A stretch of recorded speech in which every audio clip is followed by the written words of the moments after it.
Hi everyone, welcome back to my channel. If you're new here, I'm Courtney Ryan, and today I'm going to be talking all about emotional intelligence.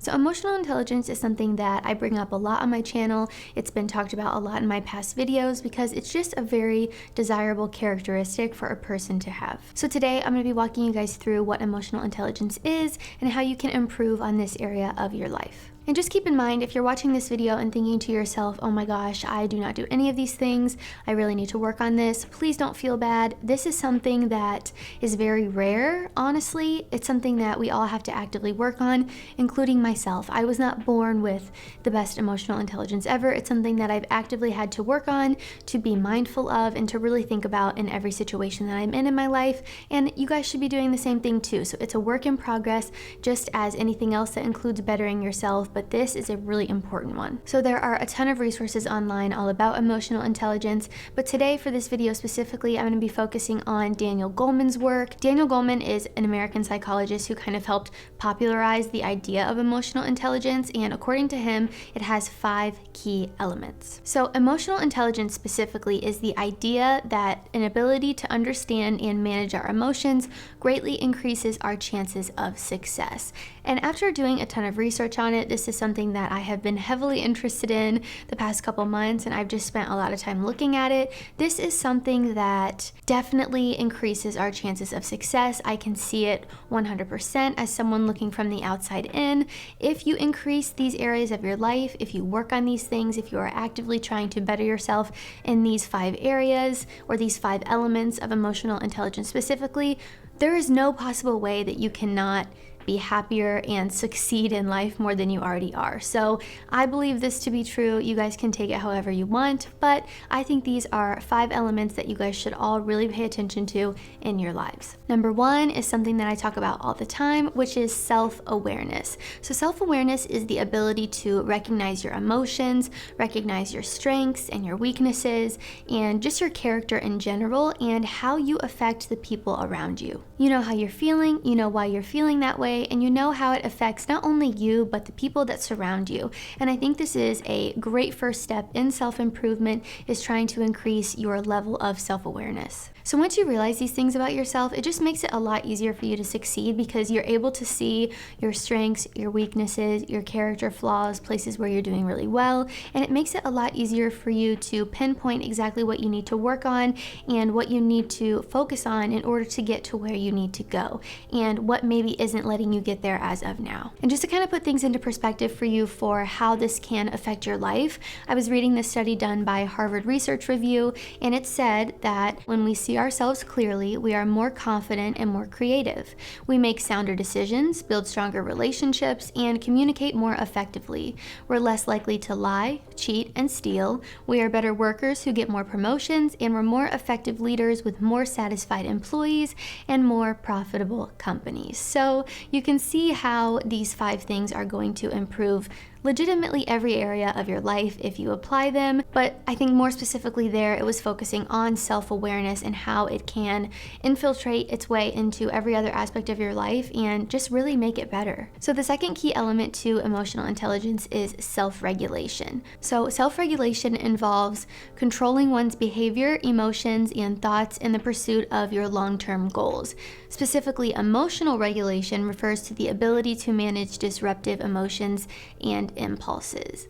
So if you've ever seen a podcast or a YouTube show where they have guests on the show and maybe it's a heated discussion, maybe people are yelling at each other, this is an area where I think a lot of people lack self-regulation because they're constantly just spewing out things, not being thoughtful about what they're saying, getting very defensive, and really just making themselves look like a fool. Self-regulation is something that will greatly help you in your social areas of your life, if you're having an important conversation with someone, if you're a leader, really just anyone. But specifically, if you find yourself in those situations, self-regulation is going to be something that you really should be working on. People who are able to self-regulate are able to think about what they say and really put thought into their words before they say them. You maybe find yourself taking a moment to pause and really think about what someone said to you before responding, to avoid acting irrational or out of character, or really just losing your cool. The ability to self-regulate means that you can manage your emotions even when those emotions are very difficult or very intense. And I've said it so many times on here, guys, we can't control what happens to us or what someone says to us, but we can control how we decide to react and respond to it. Someone who is able to self-regulate will be able to do a much better job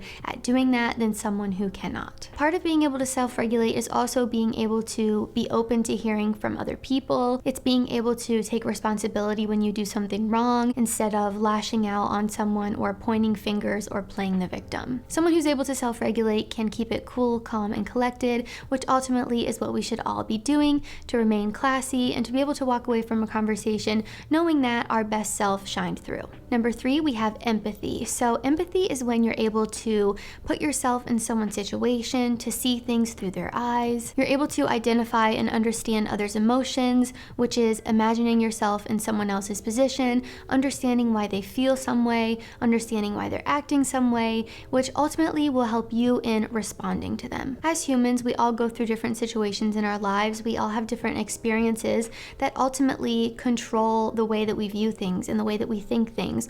Or this person might have been raised differently than this person, so they might have a different opinion than you. Everyone's views and the way they feel about something is often based on their prior conditioning. So I think it's important to not necessarily agree with what people say or think that they're right, but to be able to understand why they feel that way and to listen to what they have to say ultimately. Being empathetic shows that you care and you genuinely are curious and want to listen to people and aren't just a my way or the highway type of person, which I've mentioned before is just miserable to be around. If you're someone watching this and you're thinking, oh my gosh, I am so bad at empathy, I may be the worst of all time, I think at some point we've all been there, and it's something that really does take a lot of work, especially now with social media and everyone's opinions being displayed all the time online. It's okay to disagree with someone without trying to cancel them or ruin their life or come after them like your life depends on it.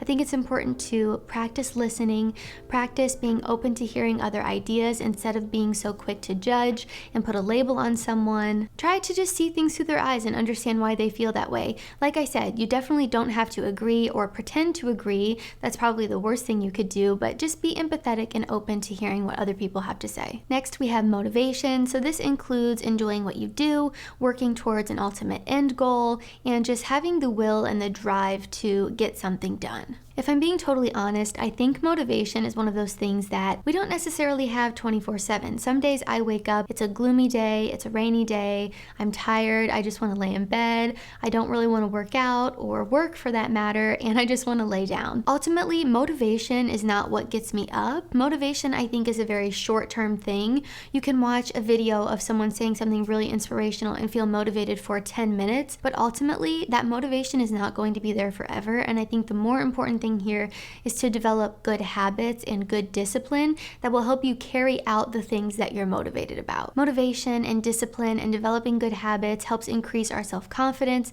It helps us trust ourselves that we can get things done and be more productive, which ultimately all those things help us achieve our goals because it helps us believe in ourselves, to see our potential, and to get done what we need to get done in order to reach where we want to go. This is something that personally I have struggled with in the past. I think when I quit my 9-to-5 office job and I started doing YouTube full time, I was so used to being in a routine and a structured schedule and having someone tell me what to do all the time that when I moved over to being my own boss and creating my own schedule and being able to do things whenever I wanted, I didn't have that structure for myself or good habits that I had set in place or discipline to get things done, which is understandable during a transition period, but I really had to work on structuring my day and not sleeping all day, setting my alarm and waking up at a certain time and doing a to-do list. And something that I would suggest for all of you to do if you're someone that is currently struggling with this is to start making at least one promise to yourself a day.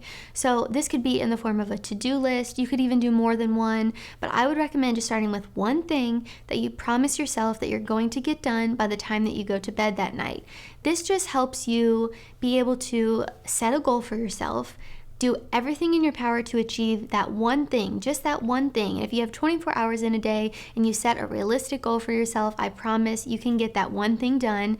And once you do that, you start to trust yourself more because you start to keep the promises that you make to yourself, which then allows you to be more productive in the future, get more things done, and check off those things on your to-do list. So after this, then I would recommend doing a to-do list every day when I wake up in the morning or at the beginning of the week. I make a to-do list of everything that I need to get done either that day or the entire week, and I make sure and make a promise to myself that I get every single thing done that I wrote down. And I think writing it down just honestly helps keep me a little bit more accountable. Motivation, discipline, setting good habits, all those things that go into that motivation aspect are so good for you, but not only you, they're also good for the people around you because they make you more reliable, they make you more dependable, and they just make you a better person to be around because ultimately, when you're more productive, when you feel good about yourself, when you feel more confident, you're going to be more enjoyable to be around. And last on my list, we have social skills. So this is something that I feel like a lot of people are lacking these days just because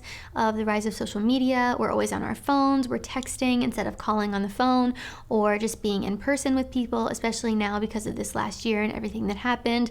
I totally understand why your social skills might be a little bit lacking. I've seen some hilarious videos on the internet of people that have gone out in public and been like, I have totally forgotten how to speak to people. So now is the time for all of you to brush up on your social skills. I promise you need to do it. It makes a huge difference. Social skills, I guess, could be defined in a lot of different ways, but just for the sake of this video, I'm going to say it's mostly just being able to effectively communicate what you want and what you need. I think it's important to remember that people are not mind readers. So if you're in a relationship with someone and you want something from that person, but you don't express that you want it, well, how the heck is that other person supposed to know? They can't read your mind. They can't see inside your brain. They don't know what you need unless you can effectively communicate that. So that's why it's so dangerous when people are unable to effectively do this. These are the people that say, I'm fine when they're not fine, or I don't know when they actually know, or just not being able to, like I said, communicate what they want or need from people.